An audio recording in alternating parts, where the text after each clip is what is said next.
அல்ஹம்துலில்லாஹ் நஹ்மதுஹு ஸல்லி அலா ரசூலில் கரீம் அம்மா பஅத். அல்ஹம்துலில்லாஹ் சங்கைக்கும் மிக மதிப்பிற்கும் குறித்தார் அல்லாஹ்வின் நல்லடியார்களே, அருமையான பெருமக்களே, பாசத்தை குறித்தார் தாய்மார்களே, அல்லாஹ்வுடைய இரக்கம் கிருபையால் இன்றுடன் 12 தராவீகளை தொழுதிருக்கின்றோம். 11 நோன்புகளை நோட்டிருக்கின்றோம். அல்லாஹ் ஜல்ல ஷானஹு தஆலா முழுமையான முறையில் அனைத்து தராவீகளையும் தொழுவதற்குண்டான பாக்கியத்தை அல்லாஹ் நமக்கு தந்தல் புரிவானாக. எஞ்சியிருக்கக்கூடிய நோன்புகளை முழுமையான முறையில் நோட்பதற்கு உண்டான பாக்கியத்தை அல்லாஹ் தந்தல் புரிவானாக. அல்லாஹ்வுடைய அருட்பெரும் கிருபையால் அருள்மறையாம் திருக்குர்ஆனில் 30 ஜுஸுக்களை இன்றுடன் 15 ஜுஸுக்கள் நிறைவு செய்திருக்கின்றோம். 16வது ஜுஸுவில் சூரத்துல் மரியம் என்று சொல்லக்கூடிய ஒரு அத்தியாயம் பாதி ஜுஸு வரை இருக்கும். அந்த சூரத்துல் மரியத்தோடு நிப்பாத்திருக்கிறோம். மொத்தம் 15 ஜுஸுக்கள். இன்று 2 விதமான அத்தியாயங்கள் ஓதினோம். ஒன்று சூரத்துல் கஹ்ஃப், மற்றொன்று சூரா மரியம். இந்த 2 சூறாக்களிலும் அல்லாஹ் ஜல்ல ஷானஹு தஆலா நிறைய செய்திகள் நமக்கு சொல்லித் தர்றான். மார்க்கத்திற்கும் தேவையான, நம்முடைய வாழ்க்கைக்கு தேவையான நிறைய செய்திகள் அல்லாஹ் சொல்றான். அதிலும் குறிப்பாக ஒவ்வொரு நபிமார்களுக்கும் அல்லாஹ் அந்த வேதத்தை கொடுக்கும் பொழுது அவர்களை பற்றி நினைவு கூறக்கூடிய செய்திகளை பற்றியும் அதெல்லாம் அல்லாஹ் தெளிவா சொல்றான். அதிலும் குறிப்பாக குர்ஆனை நாம் பார்க்கும் பொழுது ஒட்டுமொத்த குர்ஆன்லையும் ஒரே ஒரு எழுத்து மட்டும் என்ன செஞ்சிருப்பாங்க, டார்க்கா மொத்தமா போட்டிருப்பாங்க. வல் யதலத்தஃப் என்று சொல்லக்கூடிய ஒரு வார்த்தை.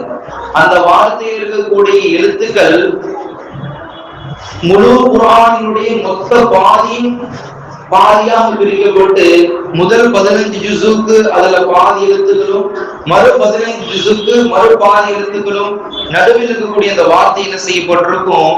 அல்லாஹ் ஜல்ல ஷானஹு தஆலா அந்த வல்யத்தஃப்ரி என்ற வார்த்தை அல்லாஹ் என்ன செஞ்சிருக்கான், நடு மைய வார்த்தையா அல்லாஹ் வச்சிருக்கிறான். இந்த சூரத்துல் கஹ்ஃப் என்று சொல்லக்கூடிய அத்தியாயம் இருக்குது. ஏறத்தாழ இன்னைக்கு நாம் ஓதும் பொழுது 12 ரகாத்துகளுக்கு அந்த சூரா மட்டுமே ஓதி இருக்கிறோம், ஒரே சூறாவை. மீதி உண்டான 8 ரகாத்துக்கு சூரத்துல் மரியம் என்று சொல்லக்கூடிய அத்தியாயத்தை ஓதி இருக்கிறோம். இந்த சூரா கஹ்ஃப் என்று சொல்லக்கூடிய அந்த அத்தியாயம் இருக்குது. அல்லாஹ் ஜல்ல ஷானஹு தஆலா எதற்காக இந்த வசனத்தை, இந்த அத்தியாயத்தை இறக்குனா என்று நாம் காரணத்தை பார்க்கும் பொழுது, ஹஜ்ரத் முஹம்மது முஸ்தபா ரசூலுல்லாஹி ஸல்லல்லாஹு அலைஹி வஸல்லம் அவர்கள் மக்காவின் தொல்லைகள், மக்காவுடைய காபிருடைய தொல்லையை தாங்க முடியும் என்ன செஞ்சிருக்காங்க, அல்லாஹ்வுடைய கட்டளைப்படி மதீனாவுக்கு ஹிஜ்ரத் செஞ்சு போறாங்க. ஒரு மதீனாவுக்கு போய் மக்கள் மத்தியில பிரச்சாரம் செய்யும் பொழுது இதை எப்படியாவது கெடுக்கணும் அப்படிங்கிறதுக்காக வேண்டி மக்காவில் உள்ள காபிர்கள் என்ன செய்யறாங்க, ஒரு 2 பேர் அனுப்பி வைக்கிறாங்க.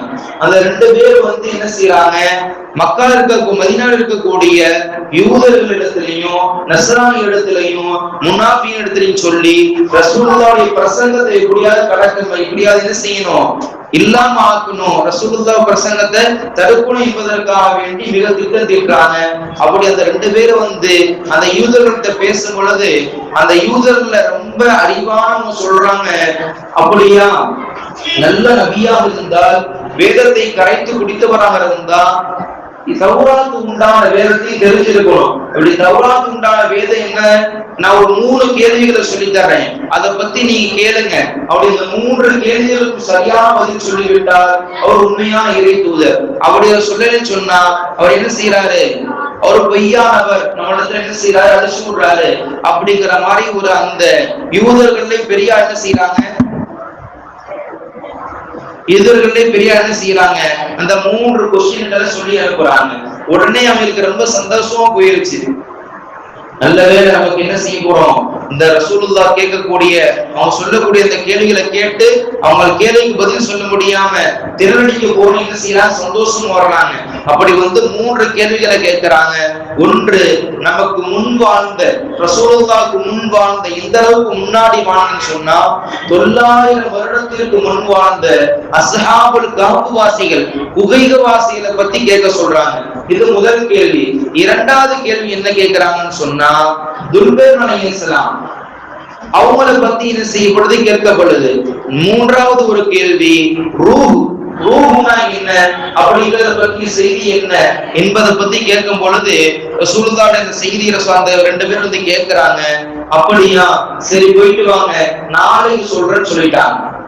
ரசூலுல்லாஹ் இன்ஷா அல்லாஹ் நாளைக்கு வாங்க இந்த கேள்விக்குண்டான பதில சொல்லி தர்றேன் அப்படிங்கறது ரசூலுல்லாஹ் சொல்லல. சரி, இந்த கேள்விக்குண்டான பதில அல்லாஹ்ட்ட கேட்டு நாளைக்கு சொல்றேன் என்று சொன்னாங்க. இன்ஷா அல்லாஹ் என்ற அந்த வார்த்தையை பயன்படுத்துறேன். ஓயாச்சு, மறுநாள் 2வது நாள் வந்துருச்சு, அல்லாஹ்வுடைய வஹி இறங்கல. அந்த 3 கேள்விக்கு உண்டான பதில் அல்லாஹ்விடத்துல இருந்து இறங்கல. அல்லாஹ்ட்ட ரொம்ப கெஞ்சுறாங்க, கேட்டுக்கிட்டே இருக்கிறாங்க, வானத்தை நோக்கி பார்க்கறாங்க, இறங்கல. 1 நாள் ஆகுது, 2 நாள் ஆகுது, 3 நாள் ஆகுது, 1 வாரம் ஆயிருச்சு, 2 வாரம் 15 நாள் ஆயிருச்சு, அல்லாஹ்வுடைய வஹி இறங்கல. அல்லாஹ் கண்டுச்சு என்ன செய்யலாம், அல்லாஹ் இறக்கலாம். நீங்க நபியே, நீங்கள் எந்த ஒரு காரியத்தை செய்தாலும் இன்ஷா அல்லாஹ் என்று நீங்கள் சொல்லி அந்த காரியத்தை துவங்கிறீங்கன்னு சொன்னா அல்லாஹ் அதுல உங்களுக்கு நிச்சயம் வெற்றியை தருவான், அதற்குண்டான தேர்வையும் விடையும் தருவான் என்பதாக அல்லாஹ் சொல்லி என்ன செய்யலாம், அந்த 3 கேள்விக்கு உண்டான பதிலையும் அல்லாஹ் சொல்லி தர்றான். அப்படிப்பட்ட அந்த அஸ்ஹாபுல் குகைவாசிகளை பற்றி சொல்லக்கூடிய அந்த அத்தியாயத்தை அல்லாஹ் அல்ல ஜல்ல ஷஅனஹு தஆலா நமக்கு சூரத்துல் கஹஃப் என்று சொல்லக்கூடிய 15வது ஜுஸ்ல 18வது அத்தியாயமா நமக்கு அல்லாஹ் சொல்லி தர்றான். அந்த குகைவாசிகள் எப்படிப்பட்டவர்கள் என்று சொன்னால் அவருடைய வரலாறு நாம் பார்க்கும் பொழுது ரசூலுல்லாஹ் 900 வருஷத்துக்கு முன்னாடி வாழ்ந்தவங்க அவங்க. ஹஜ்ரத் ஈசா அலைஹிஸ்ஸலாம் 300 அவங்களுக்கு 300 வருஷத்துக்கு முன்னாடி வாழ்ந்தவங்க. இவங்களுடைய வாழ்க்கை எப்படி இருந்துச்சுன்னு சொன்னா எல்லா மக்களும் காஃபிரா இருக்கிறாங்க. அங்க வாழக்கூடிய எல்லா மக்களும் இஸ்லாத்தை ஏற்காமல் இருக்கிறாங்க, சிலை வணக்கம் செய்யறாங்க, சூரியனை வணங்குறாங்க. அதாவது சுருக்கமா சொல்வது என்று சொன்னால் அல்லாஹ் வணங்காதவங்களா இருக்கிறாங்க, அல்லாஹ்வை ஈமான் கொள்ளாதவங்களா இருக்கிறாங்க. இன்னும் எந்த அளவுக்கு சொன்னா சர்வாதிகாரியா அப்ப உள்ள அரசு என்ன செய்யலாம், இதைதான் வணங்கணும், சிலை வணக்கம் தான் செய்யணும், இப்படிதான் வாழும் என்று ஒரு கடுமையான ஒரு சட்டத்தை போட்டு மக்கள் என்ன செய்யலாம், அதன்படியே வாழ செய்யலாம். ஆனா இப்படி ஒரு சில சகோதரர்கள் சில நண்பர்கள் என்ன செய்யறாங்க இருக்கிறாங்க. எப்படிப்பட்டவர்களா சொன்னா அல்லாஹ் இயற்கையாகவே நாம பொறுத்தவரையும் ஈமான்தாரிகளாக நம்முடைய தாய் தந்தை இருக்கிறாங்க, அவங்க தாய் தந்தை இருக்கிறாங்க, நாம தான் இஸ்லாமியர்களாக பிறக்கிறோம், முஸ்லிம்களாக வாழ்கிறோம், இன்ஷா அல்லாஹ் முஸ்லிம்களாக மூத்தா போவோம், அல்லாஹ் அது கபூல் செய்யும் இன்ஷா அல்லாஹ். ஆனால் அந்த நண்பர்கள் என்ன செய்யறாங்க, சகோதரர்கள் அவர்களுடைய சொந்த பந்தம் முன்னோர்கள் யாருமே இஸ்லாத்துல இல்ல. ஆனா அல்லாஹ்வுடைய உதிப்பு அவருடைய கல்புல இந்த இருக்கக்கூடிய ஷிர்க் குஃப்ர் அது போன்ற விஷயங்களை விதத்தான காரியங்கள்ல விட்டும் ரொம்ப வெறுக்கக்கூடியவங்களா இருக்கிறாங்க. உங்களுடைய உள்ளத்துல ஆட்டோமேட்டிக்கா எல்லாம் என்ன செய்யலாம், இஸ்லாத்தினுடைய ஹிதாயத்தை அல்லாஹ் கொடுக்குறான், இஸ்லாத்தினுடைய ஹிதாயத்தை அல்லாஹ் கொடுக்குறான். இப்படி ஒரு நாள் இது எப்படா இதை விட்டு கலந்து தொலைஞ்சு போறதை என்று எதிர்பார்த்து இருக்கும் பொழுது அவங்க ஊர்ல ஒரு பிரம்மாண்டமான ஒரு விசேஷம், ஒரு கோவில் திருவிழா நடக்குது. அந்த கோவில் திருவிழாவுக்கு எல்லா மக்களும் குடும்பத்தோடு போக வேண்டியது கட்டாயம் ஆயிருச்சு. அப்படி போகும் பொழுது அந்த ஒவ்வொரு நபரும் அந்த இஸ்லாத்தை அல்லாஹ்வுடைய கண்ணியத்தை உள்ளத்தால் ஏற்றுக்கொண்ட அந்த சஹாபாக்கள் அந்த தோழர் என்ன செய்யறாங்கன்னு சொன்னா அவங்களும் அந்த இடத்துக்கு போறாங்க. போனா நடக்கக்கூடிய காரியங்கள்லாம் பார்த்தா அவங்களுடைய உள்ளத்துல ஒரு விதமான அருவருப்பா போகுது, அவனுடைய உள்ளத்துல ஒரு விதமான வெறுப்பு வருது. என்ன எப்படி செய்யறாங்களே, உண்மை கடவுளாக இருக்கக்கூடிய அல்லாஹ்வை தவிர இது போன்ற ஷிர்க் வணக்கங்கள் விதராத்து தான் செய்யறாங்களே, குஃப்ரியத்தான செயல் செய்யறாங்கன்னு சொல்லிட்டு அவங்களுக்கு மத்தியில ஒரு விதமான கவலை வந்துருச்சு. உடனே அந்த நடக்கக்கூடிய அந்த விசேஷத்துல என்ன செய்யறாங்க, கலந்து வந்து ஒரு நபர் ஒரு மரத்தடியில உட்கார்ந்துட்டாங்க. கொஞ்ச நேரம் கழிச்சு இன்னொருத்தர் போல வந்து மரத்தடியில உட்கார்றாரு. இது போல இன்னும் கொஞ்ச நேரம் கழிச்சு இன்னொருத்தர் வந்து உட்கார்றாரு. இப்படி 3 பேர் அல்லாஹ் குர்ஆன்ல 3 பேர்னு சொல்றான், 5 பேர்னு சொல்றான், 7 பேர்னு சொல்றான். ஆனா அந்த நபர்கள் எத்தனை பேர் என்பதை அல்லாஹ் தெளிவான முறையில பதிவு செய்யல. இது ஒரு செய்தி. அந்த 3 பேர் வந்து உட்கார்றாங்க. ஆனா உட்காரும் பொழுது யாரும் எதை பத்தியும் பேசிக்கல. ஏன், தன்னுடைய ஈமான் கொண்டதை அவர்கிட்ட சொன்னா அவர் மன்னர்கிட்ட போய் சொல்லிடுவாரோ, ஒருவேளை மன்னருடைய ஆளா இருக்குமோ என்று தனக்குள்ள ஒவ்வொருத்தர் நினைச்சு என்ன செய்யறாங்க, வாய்ப்பு இருக்கிறாங்க. கொஞ்ச நேரம் இப்படியே போகுது. அந்த மரத்தடியில 3 பேருமே உட்கார்ந்து இருக்கிறாங்க. உட்கார்ந்து கொஞ்ச நேரத்துல அல்லாஹ் மீண்டும் என்ன செய்யலாம், உங்களுக்குள்ள பேசிக் கொள்ளுங்க என்பதற்காக வேண்டி ஒரு செய்தி ஒரு சிந்தனை அல்லாஹ் போடும் பொழுது 3 பேரும் பேசிக்கிறாங்க. ஒருத்தர் அவர்கள் கொண்ட ஈமானை பற்றி ஒருத்தர் சம்பாஷணை செஞ்சுக்கிறாங்க. அல்ஹம்துலில்லாஹ், அல்லாஹ் நான் மட்டும்தான் ஈமான் கொண்டு நினைச்சது, அல்லாஹ் நம்மளை ஈமான் கொண்டு ஒன்று சேர்த்தான் என்று அப்படி என்ன செய்யறாங்க, தங்களுக்கு உண்டான தொழுகை இடத்தை தயார் செய்யறாங்க, தொழுகிறாங்க, வணங்குறாங்க. இப்படி மக்களுக்கு மத்தியில இவர்கள் ஈமான் கொண்டு விட்டார் என்ற செய்தி மக்களுக்கு மத்தியில பதவிடுச்சு.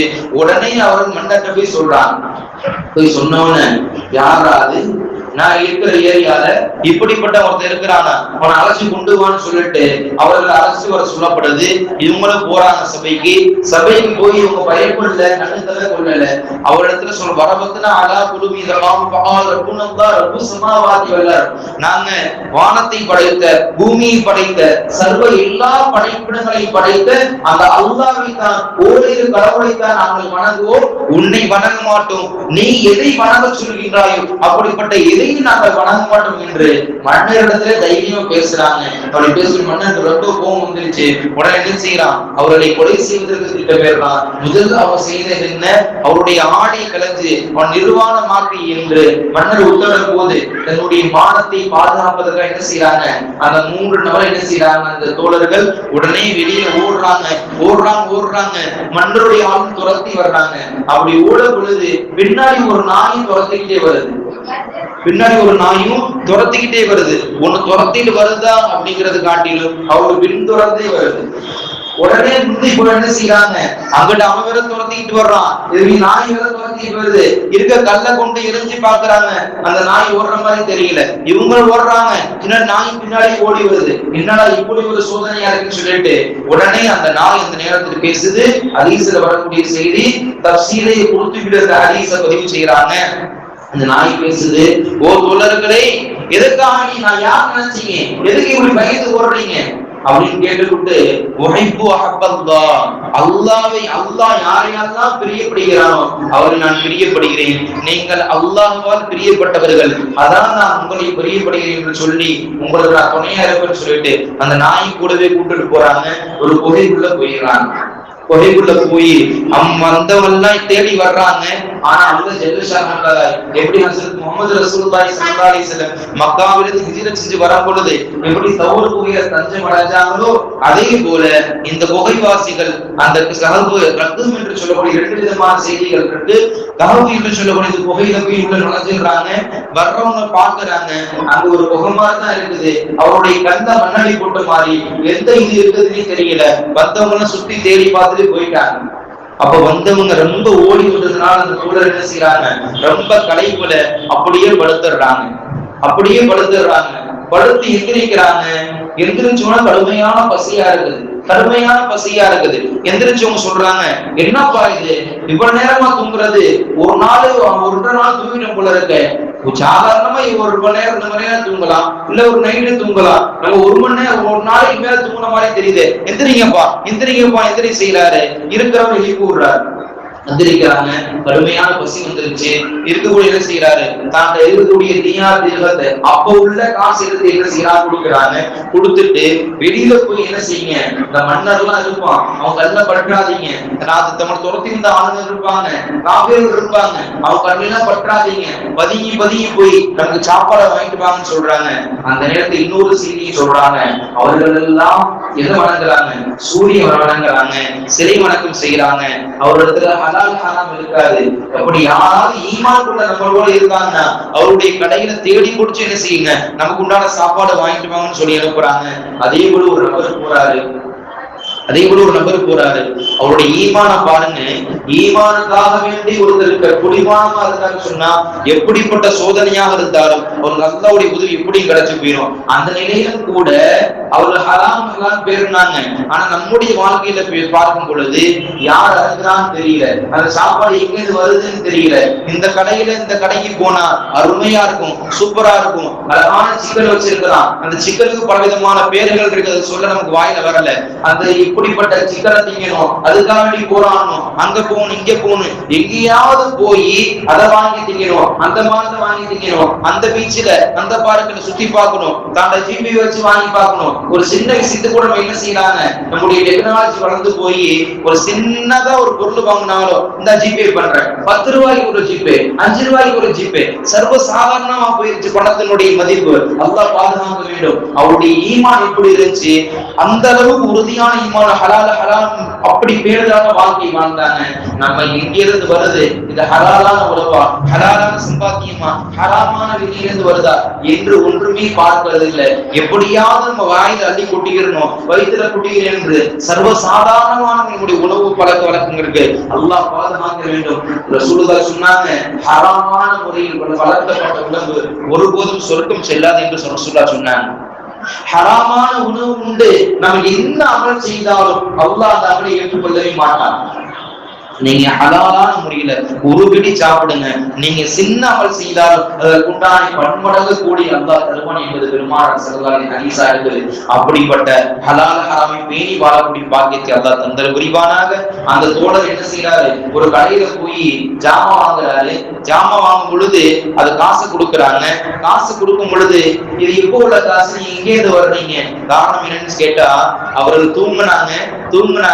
எத்தனை வருஷம் தூங்குனாங்கன்னா, ஒரு நாள் 2 நாள் 1 வருஷம் 300 வருடங்கள் தூங்கிட்டான். அல்லாஹ் அக்பர். எப்படி ஒரு தூக்கத்தை கொடுத்தான், ஒரு நிம்மதியான தூக்கத்தை கொடுத்தான். அப்படி தூங்கும் பொழுது பள்ளிக்கும் வலது பக்கமே அல்லாஹ் திருப்பி விட்டான், இடது பக்கம் அல்லாஹ் திருப்பி விட்டான். தான் தூங்கி எழுந்தது ஒரு சாதாரண நாட்கள் தூங்குவது போல தூங்கினாங்க. ஆனா 300 வருஷம் தூங்கி இருக்கிறாங்க. கடைக்காரன்ட்ட கொடுத்து சாமா வாங்கிட்டு காசு கொடுக்கும் பொழுது, இப்படிப்பட்ட எங்க இருந்து வர்ற, என்ன புதுசா இருக்கியா, நம்ம ஊர்ல நடந்தா இல்லையா இந்திய திருநாட்டுல திடீர்னு ஒரு நாள் நைட்டு 12 மணிக்கு இந்த காசு எல்லாம் செல்லாது என்று ஒரு அறிவிப்பு கொடுத்து நம்ம என்ன திண்டாட்டப்பட்டோம், மக்கள் எல்லாம் என்ன அவதிப்பட்டாங்க. அப்படி எல்லாம் ஒரு சூழ்நிலை. 1000 ரூபாய் பணம் செல்லாது, நம்ம வச்சிருக்க பணம் செல்லாது, 500 செல்லாது. திடீர்னு ஒரு நோட்டு வருது, அந்த நோட்டு செல்லாதுன்னு சொல்லிட்டு இப்போ ஒரு நோட்டு ஒரு பழக்கத்தை நம்முடைய வாழ்க்கையில வாழ்ந்துகிட்டு இருக்கிறோம். ஆனால் அப்படிப்பட்ட நிலை அவருக்கு வந்துச்சு. அந்த காசு கொடுக்குறாங்க, இது செல்லாது, நீங்க எங்க இருந்து வர்றீங்க அப்படின்னு சொல்லும் பொழுது அந்த கடைக்காரர் ஈமான் கொண்டவராக இருக்கிறாரு. அவர் மட்டும் இல்ல, அந்த ஊரே ஈமான் கொண்டவர்களா இருக்கிறாங்க. அப்படியே அந்த நபர் என்ன செய்யறாரு, அவர் அப்படியே மன்னர்கிட்ட கொண்டு உடைக்கிறாங்க.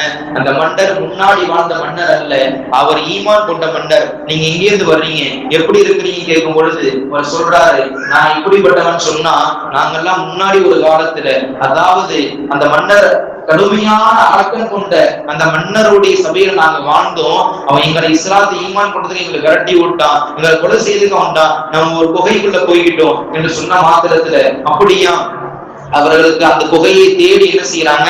அப்படி அந்த முன்னாடி வாழ்ந்த அடக்கம் என்ன செஞ்சா, இந்த 3 பேர் இஸ்லாத்தை ஏத்துக்கிட்டாங்க, இவ இங்க போனாங்கன்னு தெரியல என்று ஒரு செம்பு பட்டயத்துல என்ன செய்யப்பட்டிருக்கு, எழுதி மன்னர் சபையில வைக்கப்பட்டுருச்சு.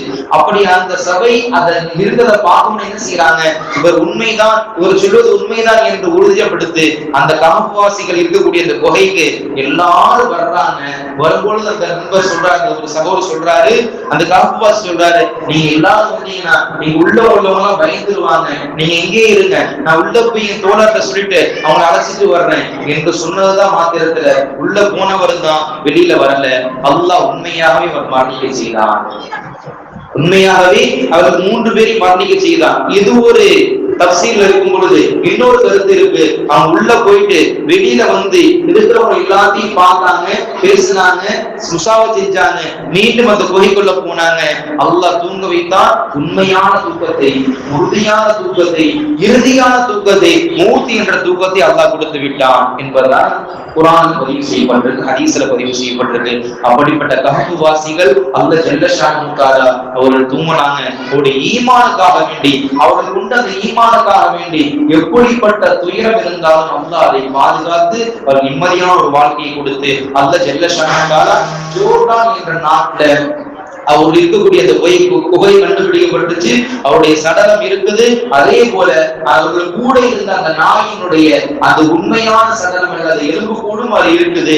அல்லாஹ் ஜல்ல ஷானஹு தஆலா இன்று வரை அல்லாஹ் பாதுகாத்து வைத்துக் கொண்டிருக்கின்றான். கியாமத் நாள் வரை அல்லாஹ் பாதுகாப்பான். காரணம், அவருடைய கொண்டு அந்த முழு உம்மத்திற்கு என்ன செய்யறான் அல்லாஹ், இந்த தினுடைய அல்லாஹ் ஜல்ல ஷானஹு தஆலா படிப்பினை பெற வைப்பதற்காக அல்லாஹ் ஆக்கி வச்சிருக்கிறான். அல்லாஹ் ஜல்ல ஷானஹு தஆலா அவருக்கு அல்லாஹ் எந்த ஈமானை கொடுத்து அல்லாஹ் உறுதியான ஈமானோடு அல்லாஹ் வாழ்ந்து அவருடைய ஈமானுடைய கொள்கை பிடிப்போடு வாழ்ந்தார்களோ அப்படிப்பட்ட ஈமானோடு வாழக்கூடிய பாக்கியத்தை அல்லாஹ் தந்தல் புரிவானாக. அதுக்கு அடுத்த சூரா மரியம் என்ற சூரா, அது நீண்ட செய்தி இருக்குது, அது சொல்வது கூட நேரம் நமக்கு இல்ல, பொறுமையும் இல்ல, இருந்தபோது ஒரு சில செய்தி சொல்றேன். சூரா மரியம் அல்லது எந்த ஒரு பெண்ணுடைய பெயரை சொல்லி அல்லாஹ் குர்ஆன்ல என்ன செய்யல, ஒரு அத்தியாயத்தை இறக்கல. ஆனா சூரா மரியம் என்று சொல்லக்கூடிய ஈசா அலைஹிஸ்ஸலாம் தாயாருடைய பெயரை கொண்டு அல்லாஹ் என்ன செய்யற ஒரு அத்தியாயத்தை இறக்குறான். அந்த அத்தியாயம் நீண்ட அத்தியாயம். அதில் அல்லாஹ் ஜல்லஷானஹு சொல்வது அவருடைய கண்ணியத்தை பற்றியும் அவருடைய கற்பை பற்றியும் அவர் எப்படி வெள்ளை பேறு பெற்றார்கள் என்ற செய்தியெல்லாம் அல்லாஹ் சொல்றான். அதிலும் குறிப்பாக யாருக்கெல்லாம் பிள்ளை இல்லையோ இந்த சூறாவை தினந்தோறும் வளமையாக ஊதி ரப்பிடத்துல துஆ செய்யறார் என்று சொன்னால் அல்லாஹ் சாலிஹான குழந்தை பாக்கியத்தை தருவான் என்பதாக நம் தஃசீர்ல பதிவு செஞ்சிருக்கிறாங்க. இன்னும் குறிப்பாக யாரெல்லாம் கர்ப்பமாக இருக்கிறார்களோ அவர்களும் தினந்தோறும் சூரா மரியமை ஓதி தன்னுடைய உடம்பிலும் குறிப்பாக வயிற்றிலும் தேய்த்துக் கொள்கிறார்களோ அவர்கள் அல்லாஹ் சாலிஹான முறையில் சுகப்பிரசவத்தை தருவான் என்று நம்முடைய முன்னோர்கள் சொல்லி தர்றாங்க. அப்படிப்பட்ட அற்புதமான அந்த சூறாவை ஓதக்கூடிய பாக்கியத்தை அல்லாஹ் நமக்கு தந்தல் புரிவானாக. எதை சொன்னோம் எதை கேட்டோம் அதுபடி வாழ தௌஃபீக் அல்லாஹ் உங்களுக்கு நமக்கு தந்தல் புரிவானாக. இன்றைய நாள் தொழுத தொழுகையினுடைய நன்மை எந்த அளவுன்னு சொன்னா, மறுமையில் அல்லாஹ் ஜல்லஷானஹு தஆலா 14ஆம் பக்கத்து எப்படி சந்திரன் பிரகாசமாக இருக்குமோ அதே போல அல்லாஹ் பிரகாசமான ஒரு நிலையை அல்லாஹ் நமக்கு தருவான் என்பதாக நமக்கு சொல்லி தர்றாங்க. அப்படிப்பட்ட பிரகாசமான வாழ்க்கையை நமக்கு தந்து நம்முடைய வாழ்க்கையும் நம்முடைய கபரும் மறுமையும் பிரகாசமான வாழ்க்கையை அல்லாஹ் ஆக்கிய புரிவானாக. வாஹிரு தஅவானா அல்ஹம்துலில்லாஹி ரப்பில் ஆலமீன். சுப்ஹானல்லாஹி பிஹம்திஹி சுப்ஹானக்கல்லாஹும்ம வ பிஹம்திக அஷ்ஹது அன் லா இலாஹ இல்லா அன்த வ நஸ்தக்ஃபிருக வ நதூபு இலைக. ஆமீன் ஆமீன். சுப்ஹான ரப்பிக ரப்பில் இஸ்ஸத்தி அம்மா யசிஃபூன் வ ஸலாமுன் அலல் முர்ஸலீன் வல்ஹம்துலில்லாஹி ரப்பில் ஆலமீன். ஸல்லல்லாஹு அலா முஹம்மதின் ஸல்லல்லாஹு அலைஹி வஸல்லம். ஸல்லல்லாஹு அலா முஹம்மதின் ஸல்லல்லாஹு அலைஹி வஸல்லம். ஸல்லல்லாஹு அலா முஹம்மதின் யா ரப்பி ஸல்லி அலைஹி வஸல்லம். அஸ்ஸலாமு அலைக்கும் வரஹ்மத்துல்லாஹி வபரகாத்துஹு.